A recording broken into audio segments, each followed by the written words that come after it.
When Emma told me I should move out, I smiled instead of crying. Not because it didn't hurt, it did, but after decades of giving everything to this family, I didn't have any tears left to shed. That day, the house felt colder than I had ever remembered. The same walls that once echoed with my grandchildren's laughter were now quiet, silent, except for the slow rhythm of my own heartbeat. I remember standing near the front door, holding my worn leather bag, the one Thomas gave me on our 25th anniversary. It was faded, soft at the edges, just like me. Still, I held it tightly as if it could carry every memory, every moment I had lived in that home. No one came to stop me. Not Daniel. Not little Sophie, who used to wait by the staircase every evening calling out, "Grandma, tell me a story." Maybe they were busy. Maybe they didn't hear me. Or maybe they simply didn't care anymore. I told myself, it's okay. They have their lives. I shouldn't interfere. But deep down, a quiet voice whispered, "You've become a burden." I didn't argue. I didn't protest. I simply walked out, slowly, carefully, making sure I didn't slam the door. Even after everything, I didn't want to disturb them. Outside, the winter air brushed my face. Crisp, sharp, awakening. It felt like freedom and loneliness all at once. I took a deep breath, letting the wind fill my lungs, and tried to convince myself that this was okay. I had spent my whole life giving love, time, energy, and patience. And now I was being given back silence.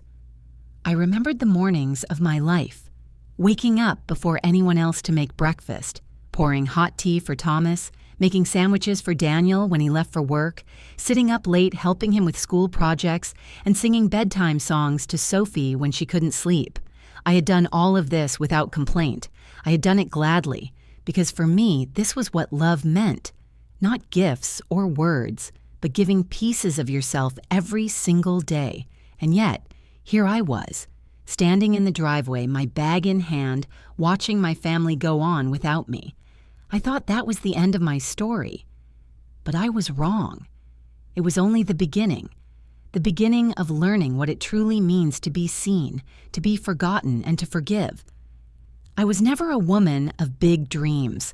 All I ever wanted was a home filled with warmth, laughter, and family, a place where my children would feel safe, loved, and understood. Thomas used to tell me that I was the heart of the house. He'd come home after long days at the office, tired and stressed, but the moment he saw me waiting in the kitchen, he'd smile and say, "As long as you're here, Bella, this house will never feel empty." But life doesn't always stay that way. When Thomas passed away suddenly, the house felt enormous and silent. Our son, Daniel, was 16 then, and Sophie barely 10. I remember thinking, I can't fall apart now. They need me. And I didn't. I worked small jobs, tutoring, helping at the local library, baking cookies to sell at the school fundraiser, anything to keep the house running, to keep food on the table, to keep the lights on. The money wasn't much, but it was enough. I never complained. I never let them see the exhaustion etched in my face. Whenever I felt weak, I would whisper to Thomas's picture on the mantel, "You'd be proud of me today." That thought alone carried me through each long day. Years went by quietly.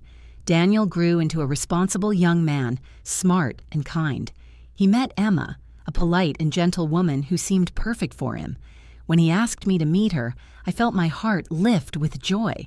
I remember the first day she stepped into our home. She was polite, a little nervous, and careful with her words. I liked her instantly. After their wedding, Daniel insisted that I move in with them. At first, I hesitated. I didn't want to be a burden. But Daniel said, "Mom, you're not a burden. You're family." Always I smiled and agreed, thinking it would be nice to be close to them, to Sophie, to see Daniel every day.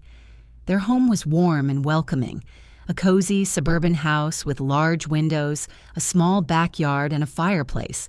I loved hearing laughter again, the sound of footsteps, the little arguments between Daniel and Sophie over board games or homework.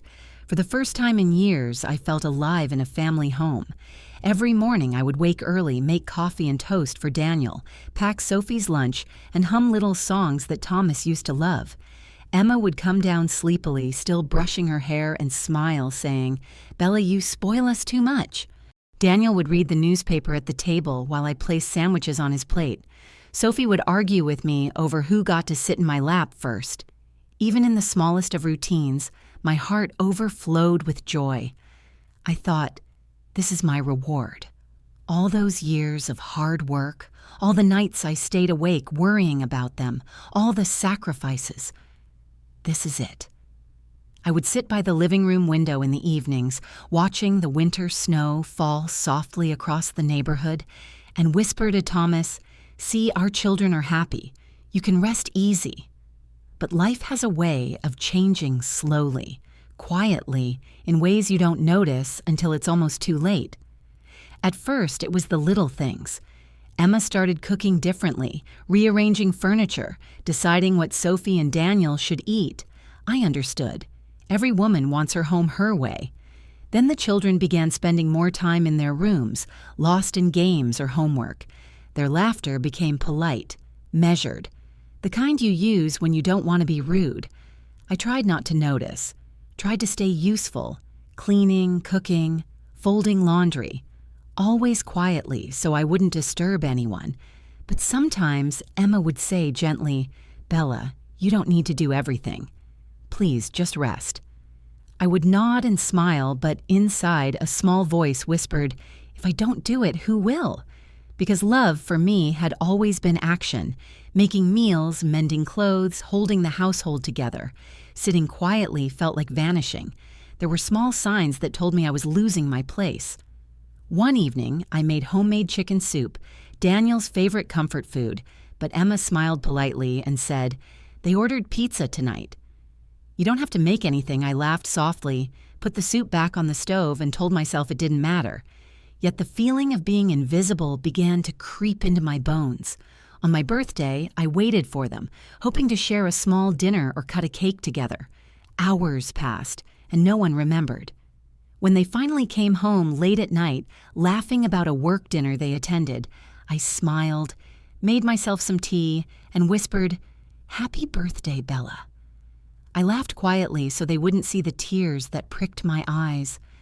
From that moment on, I began to fade from their daily lives. No one asked what I wanted to eat. No one waited for me at the table. Sometimes I overheard quiet conversations about space, schedules, and responsibilities I was no longer part of. The word burden floated through the air once, softly, casually, and it cut me deeper than I expected. I began spending more time alone, sitting by the window, talking to the plants in the backyard. They didn't interrupt, didn't judge. Sometimes the neighbors would wave from across the street. Even a simple wave felt like connection. One day, Emma suggested I join a senior activity class nearby. "Bella," she said gently, "it might be nice for you to meet other people your age." People my age. That phrase stayed with me. It sounded kind, but it also reminded me, softly, quietly, that I was being moved to the sidelines. And slowly, quietly, I realized that life in Daniel's house wasn't the home I thought it was. It was theirs. And my place in it was beginning to shrink. At first, I didn't want to admit it. I told myself that every family changes over time. Children grow up, priorities shift, life gets busy. But no one warned me how painfully silent a full house could feel. It started with little things, small moments that most people would ignore. One evening, I baked Daniel's favorite chocolate chip cookies. When I brought the plate to the living room, he barely looked up from his laptop. Sophie ran past me, earbuds in, muttering something about an online game. Emma smiled politely. "Thanks, Bella." I think they already had a snack. I nodded, setting the cookies aside, and whispered to myself, "That's okay. They'll enjoy them later." But later never came. Days passed and the quiet grew heavier. The house still had life, footsteps, chatter, and occasional laughter. but it wasn't mine anymore. I felt like a ghost moving through my own home. I tried to keep busy. I folded laundry, cleaned, and baked, hoping to be useful. Sometimes Emma would say, "Bella, you don't need to do all this. Just rest." I smiled politely, but inside I wondered, if I don't do this, who will? I remember one particular afternoon. Sophie was on the couch, glued to her tablet. Daniel was on a call with his boss, pacing the living room. Emma was preparing dinner in the kitchen, humming softly. I entered with a tray of warm soup I had made for them. Emma glanced up, forced a smile, and said, "Oh, Bella, that's sweet, but we already ordered takeout." Her words were gentle, but they hit me like a quiet wave. I nodded, placing the tray on the counter, my hands trembling slightly.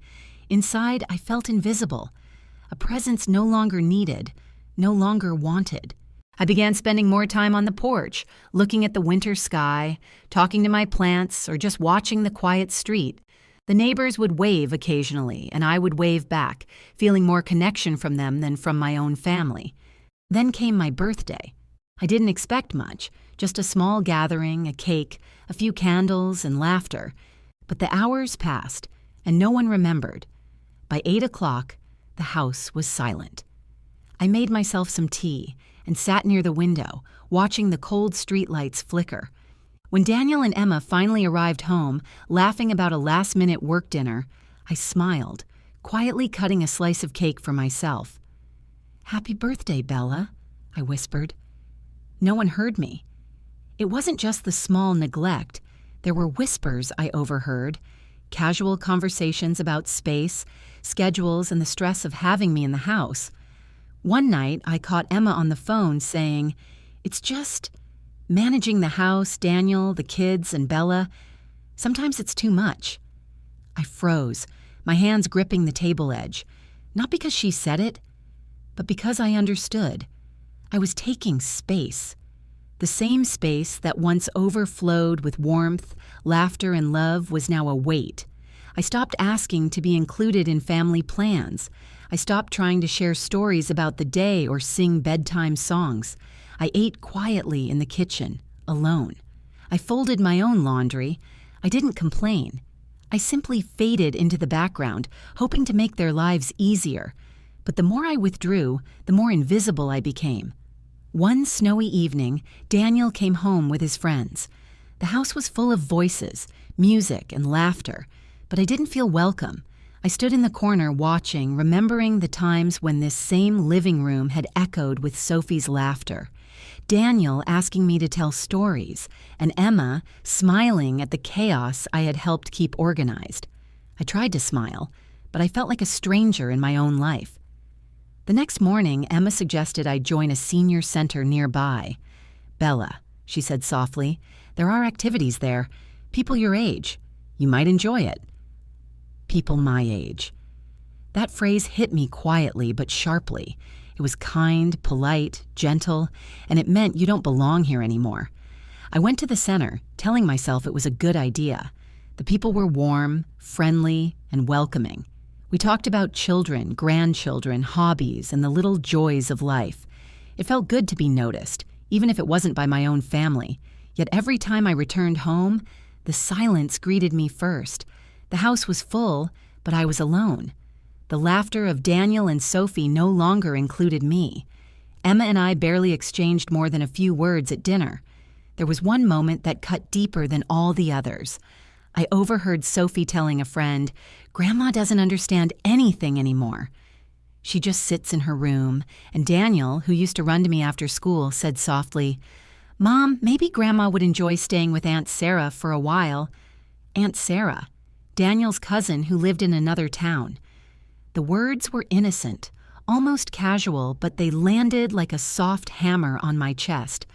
I smiled to Sophie, pretending I hadn't heard.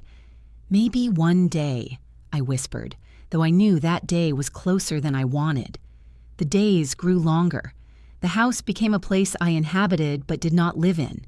I stopped cooking elaborate meals, stopped trying to join in conversations, stopped hoping to be noticed.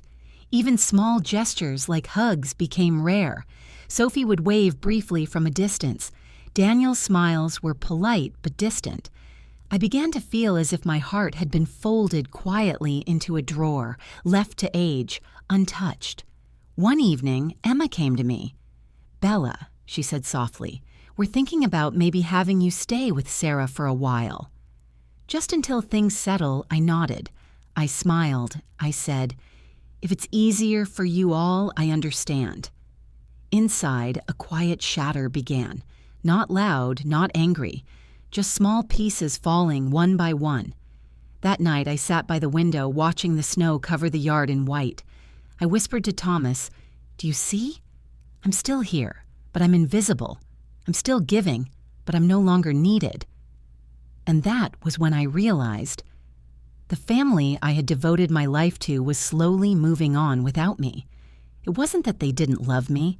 It wasn't that they were cruel. It was that life had shifted. My place was shrinking.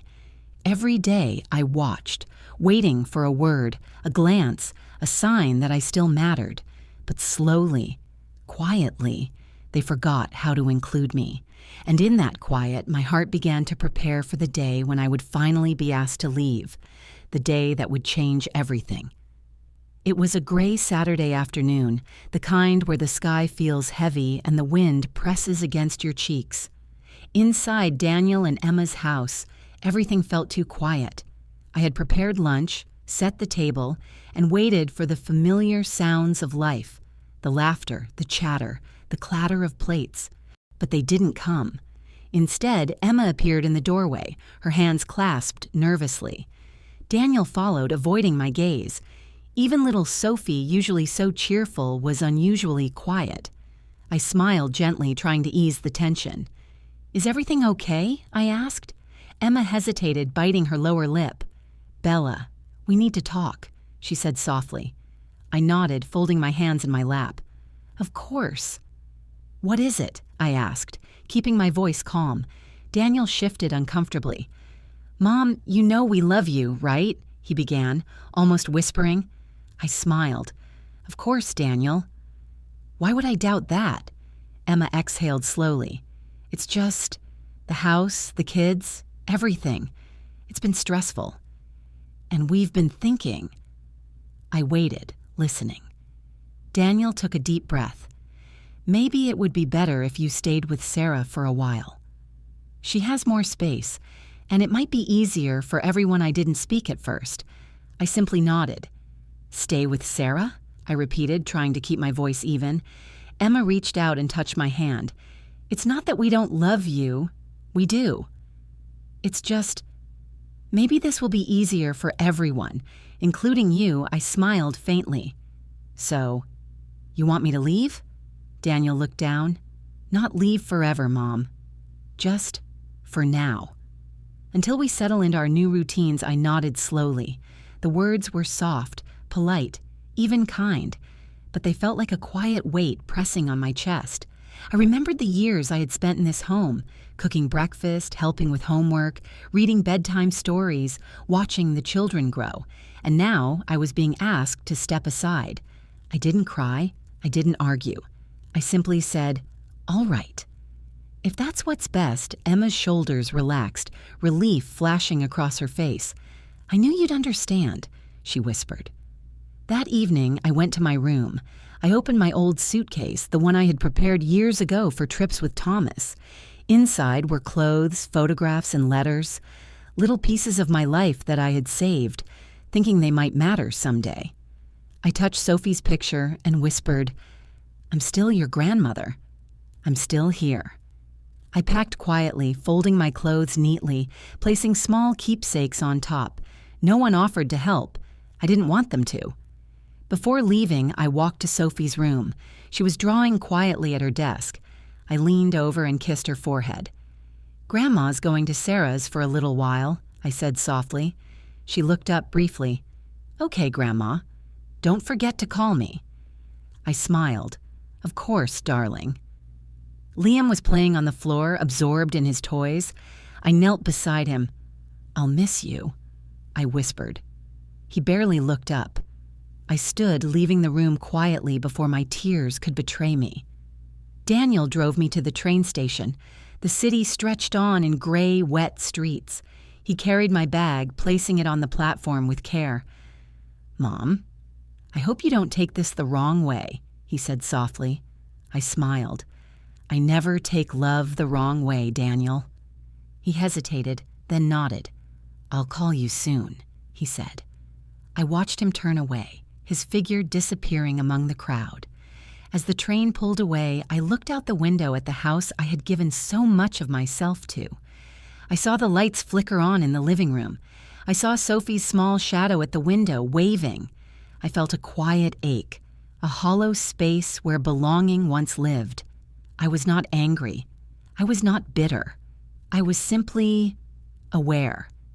At Sarah's house, I was greeted with warmth and smiles. Mark, Sarah's husband, helped me with my bags. The children laughed and ran to show me their toys. For the first time in months, I felt seen. But even in this new home, my heart drifted back to Daniel and Sophie. I imagined them playing in the living room, Emma bustling in the kitchen, and the life I had once held so tightly slipping quietly away. Days turned into weeks. Daniel called once, briefly talking about work. Emma sent a message about a package they had delivered. Sophie left a drawing in my mailbox. Small gestures, small reminders. But not enough. I began to accept my new life with Sarah. I baked cookies, read books aloud, tended to the garden, and helped the children with homework. I smiled, laughed, and told stories. But there was always a quiet corner of my heart reserved for Daniel's family, for the home I had built and loved. One evening, as I sat by the window, watching the snow fall softly on the backyard, I whispered to Thomas's picture on the mantel, "They love me, but they don't need me anymore. And that's okay." I realized then that life is not always about holding on. Sometimes it is about letting go quietly, gracefully, and with love intact. Even as my heart ached, I knew one thing: love is not measured by space, presence, or acknowledgement. It is measured by the depth of the care we give. And I had given mine fully, without regret. And in that understanding, I found my first quiet peace. Life at Sarah's house settled into a quiet rhythm. I found myself waking early, the sun barely peeking over the rooftops, and preparing breakfast for the children. It was simpler than the life I had known with Daniel and Sophie, but there was warmth, laughter, and moments of genuine connection. The children were sweet, eager to learn, and full of energy. I helped with homework, read bedtime stories, and baked cookies together. They didn't know the depth of my past, the years I had devoted to another family, but they appreciated me, smiled at my stories, and asked me questions about my life. Some days, I caught myself thinking of Daniel. I wondered if he was happy, if Sophie missed me, if Emma ever thought about the little routines we had shared.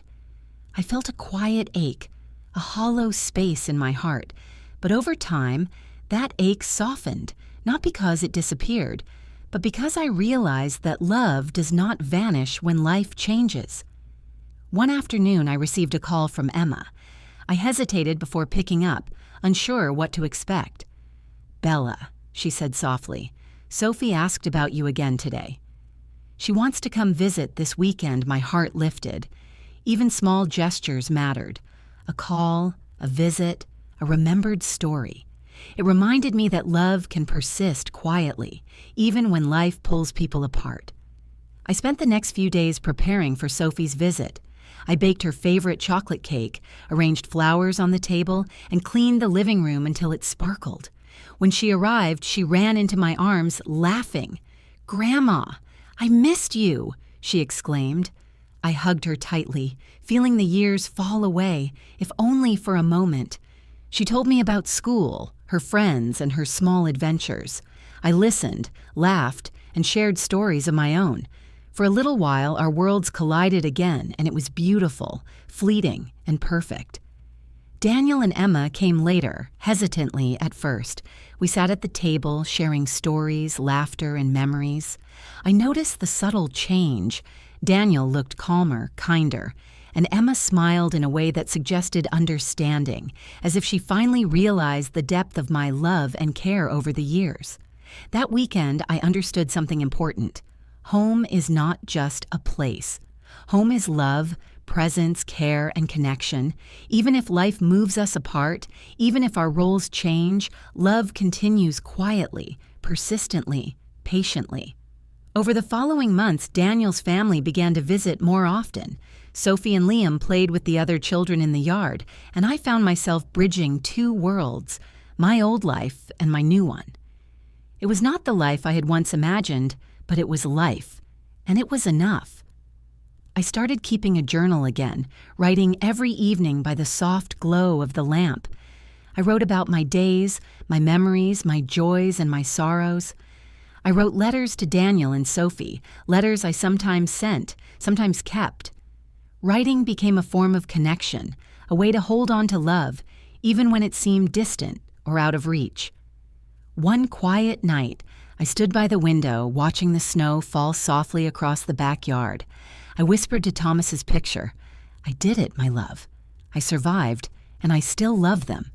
I realized that being forgotten, overlooked, or moved aside does not diminish the love we have given. It does not erase the impact we have had on others, and it does not define our worth. Sometimes I would receive a text from Daniel, "Mom, can we talk tonight? Sophie has so much to tell you." Or Emma might call, "Bella, we're baking cookies. Come join us." And I would go, smiling, knowing that love is patient, persistent, and forgiving. It finds its way back, in its own time, in its own quiet way. I had learned something essential. Life is not about clinging to the past, but about embracing the present with grace. It is about giving without expectation and loving without condition. And when we are ready to let go, we can find peace, strength, and even joy in the new chapters that follow. I sat by the fireplace that evening, a soft hum of music in the background, Sophie asleep upstairs, the other children laughing quietly in their rooms. I closed my eyes, feeling the warmth of the house, the love surrounding me. I felt whole.